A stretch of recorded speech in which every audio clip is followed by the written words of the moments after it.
আসসালামু আলাইকুম, welcome to Ayesha's kitchen and blog. চলে আসলাম তোমাদের সাথে নতুন আরেকটা রেসিপি নিয়ে। এটা আরেকটা পিঠা, দুধ রস পিঠা বা ভাপা রস পিঠা, যেটা হোক দুধ দিয়ে বানাবো আমি এটা।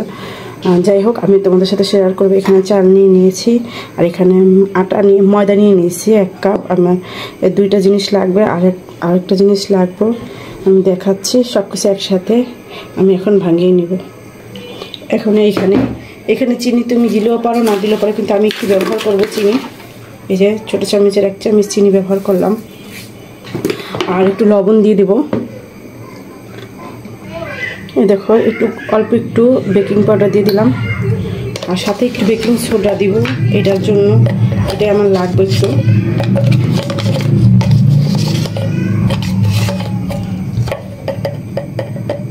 এই যে অল্প একটু বেকিং সোডা দিয়ে দিলাম, একটু লবণ। দেখো, একটু লবণ দিয়ে দিলাম, কারণ টেস্টের জন্য, টেস্টটা ভালো আসবে না, এই জন্য একটু করে লবণ দিয়ে দিলাম। এখন এটা ব্লেন্ডার করে নিয়ে আসি। এই দেখো, হয়ে গেছে আমার চালের গুঁড়াটা। আমি কিন্তু অত পাতলা করেই করেছি, কারণ এখানেই দিব। চালটা হালকা একটু দানাযুক্ত রেখেছি। এই দেখো, এটা একটু দানাই লাগবে আমার পিঠাটায়। এখন আমি এই আটাটা, আমি আর এইটার ভিতরে কিছুই দিব না। তোমরা চাইলে নারকেল কোড়া দিতে পারো। আমার ঘরে নারকেল কোড়া না, নারকেল কোড়া খেলে একটু গ্যাস হয়, এটার জন্য আর দিব না। আমি এইভাবেই বানাবো। এখন এটা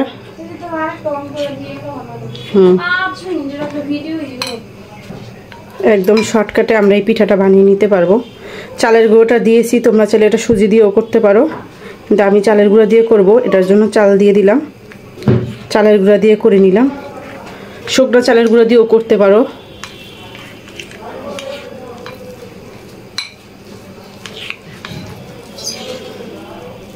এখানে আমার আরও পানি লাগবে।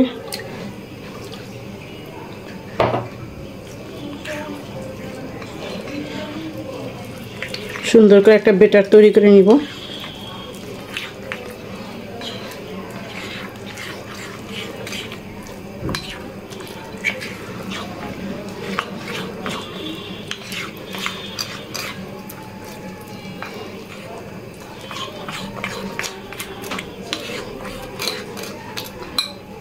এই দেখো, এখন আমার একটা স্ট্যান্ডের ভিতরে নিয়ে নিব। আমি 5টা করে বানাতে পারবো এটার ভিতরে, এটার জন্য 5টা দিয়ে দিলাম। এখন হালকা করে একটু তেল ব্রাশ করে নিব।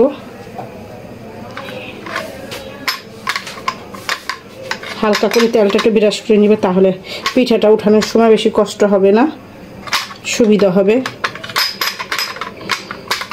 প্রতিটা বাটির ভিতরে আমি এভাবে করে নিব। আর এখন এই দেখো, আমি তোমাদের একটু সামনে থেকে দেখাচ্ছি। আমি কিন্তু হালকা একটু চালটা একটু দানা রেখেছি। তোমরা এটা সুজি দিয়েও করতে পারবে, তাহলে ভালো হবে।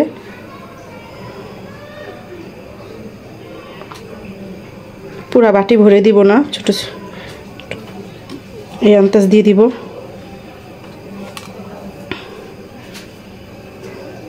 আমি ছোট চামচটা নিয়েছি এই কারণে, যাতে আমার পিঠাটা সুন্দর হয়।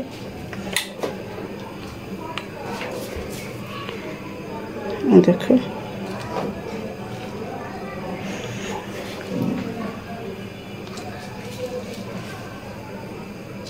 এটা ভাপের পিঠা হবে, ভাপের দুধ পুলি, ভাপা দুধ পুলি। এটা আমি একটু ছোটো সাইজের নিয়েছি, তাহলে সৌন্দর্যের জন্য ভালো লাগবে দেখতে, এই কারণে। তোমরা চাইলে বড় পেলার ভিতরেও নিতে পারো। চলো, এখন আমি চলে যাই সে ভাপে দিতে। কীভাবে দেই সেটা তোমাদের সাথে শেয়ার করবো। দেখো, একটা কড়াই বসিয়ে নিয়েছি। এখন একটা স্ট্যান্ডার দিয়ে দিব এভাবে, আর এইখানে পানি দিয়ে দিব। দেখো, পানি দিয়ে দিলাম। তোমরা চাইলে এটা রাইস কুকারও করতে পারবে। আমার রাইস কুকার নাই, এতে আমি এটার জন্য এইভাবে করতেছি। তোমরা এইভাবেও আমার মতন করে নিতে পারবে। দেখো, পিঠাগুলো আমি দিয়ে দিলাম। 10 মিনিটের জন্য এখন ঢেকে দিব। এই মুখটা আমি বন্ধ করে দিব, যাতে আমার ভাপটা বের হইতে না পারে। এই মুখটা আমি বন্ধ করে দিব। দেখো, কাগজের সাহায্যে আমি মুখটা কিন্তু বন্ধ করে নিলাম। এভাবে মুখটা বন্ধ করে নিবে, তাহলে ভাপটা বের হবে না। আর না হয় বের হয়ে যাবে, টাইট করে লাগিয়ে নিবে। একদম কিন্তু উঠে যাচ্ছে আমার পিঠাগুলো। এখন তুলে নিব, দ্বিতীয়বারের মতন আবার দিয়ে দিব। এভাবে করে সবগুলো পিঠা বানিয়ে নিব। দেখো এখন পিঠাগুলো তুলে নিব। এটা কিন্তু আলাদা হয়ে গেছে। গরম তো একটু ঠান্ডা হলে সময় লাগবে না, কিন্তু আমি করতেছি জলদির জন্য। আবার আরেকবার দিব এটার জন্য। দেখো এইভাবে করে পিঠাগুলো সবগুলো তুলে নিব। গরম লাগতেছে, হাতে প্রচুর পরিমাণে গরম। চুলা থেকে নামিয়েছি, একটু ঠান্ডা হওয়া পর্যন্ত তোমরা অপেক্ষা করবে। এই দেখো 5টা বানিয়েছি, 5টা নিয়ে নিলাম। আরও যা আছে ওগুলো বানিয়ে নিই, তারপর আবার আসছি। এই দেখো আমি কড়াই বসিয়ে দিলাম। এখন চিনির একটা ক্যারামেল তৈরি করব। চিনি দিয়ে দিলাম, একটু ক্যারামেল তৈরি করে নিব।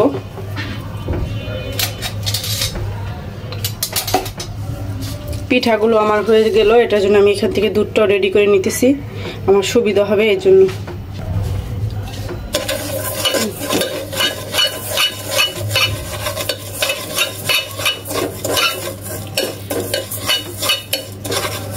যখন একটু ব্রাউন কালার হয়ে যাবে, পিঠাগুলো কালারটা একটু সুন্দর আসবে, এই কারণে আমি এভাবে দিয়ে দিলাম, দেখতে ভালো লাগবে।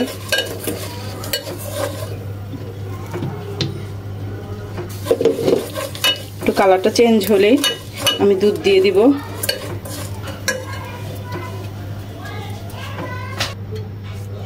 এই দেখো ক্যারামেলের কালারটা কিন্তু চলে আসছে, সুন্দর লাগতেছে দেখতে। কালারটা সৌন্দর্যের জন্য আমি একটু ক্যারামেল করে নিচ্ছি, দেখতে ভালো লাগবে। এখন আমি দুধ দিয়ে দিব।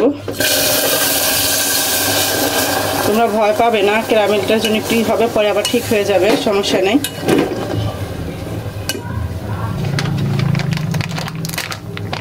আমি সবটুকু দুধ দিয়ে দিব, আর একটু দিব। এই চিনিটা দেখো ক্যারামেলে কিন্তু শক্ত হয়ে গেছে, তোমরা ভয় পাবে না, গলে যাবে আস্তে আস্তে, সমস্যা নেই। দেখো এখন এটা এখনোই হয়নি, আস্তে আস্তে চিনিটা গলে যাবে। আর একটু চিনি দিয়ে দিব আমি, আর চামচ দিয়ে দিলাম। এখন আমি এটার ভিতর কি দেই সেটাই তোমাদের সাথে একটু শেয়ার করব। এই দেখো সবগুলো পিঠা আমার একদম রেডি হয়ে গেছে। এখন আমি দুধের শিরাটা যে করতেছি তোমাদের দেখালাম, সেটা এখন ভিজিয়ে দিব। চলো, এই দেখো আমি 2টা এলাচ দিয়ে দিলাম, একটু ভেঙে দিব মুখটা, তাহলে ঘ্রাণটা সুন্দর আসবে। আর আমি কিন্তু চিনি আর একটু দিয়ে দিছি, তোমরা চাইলে বেশি কম দিতে পারো চিনিটা টেস্টের জন্য। আমি এখানে আধা কেজি দুধ নিয়েছি, আর তোমরা চাইলে আরও বেশি নিতে পারো। আমি আরেকটা জিনিস দিব, সেটা দেখাই। দেখো কয়েকটা কিশমিশ দিয়ে দিলাম, সাথে কয়েকটা বাদাম দিয়ে দেবো। দেখো কিছু বাদাম কুচি করে দিয়ে দিলাম। তা বলক আসলে আমি পিঠাগুলো ভিজিয়ে দিব।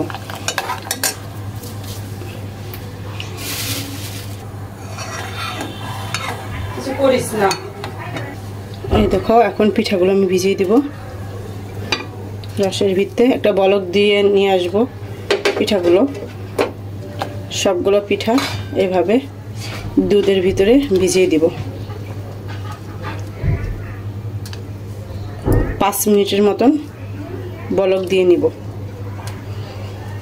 সবগুলো পিঠা কিন্তু দিয়ে দিয়েছি। তোমরা একটা কাজ করবা, সাথে একটু লবণ দিয়ে দিবে। লবণটা দিলে কি হয়, টেক্সচারটা সুন্দর আসে। মিষ্টি জিনিসে আমার কাছে ভালো লাগে, একটু করে লবণ দিলে স্বাদটা দ্বিগুণ বেড়ে যায়।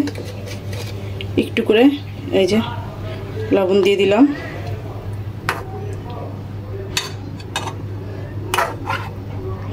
এখন একটু 5 মিনিট বলক আসা পর্যন্ত চুবিয়ে রাখবো। এই দেখো পিঠাগুলো আমার একদম হয়ে গেছে। কেমন হয়েছে অবশ্যই জানাবে। যদি ভালো লেগে থাকে আমার মূল্যবান মতামত, তোমাদের মূল্যবান মতামতটা অবশ্যই জানাবে। আর যদি ভালো না লেগে থাকে তারপরেও বলবে। পিঠাটা আমি ভিজতে দিয়েছি, তারপর আর দেখানো হলো না।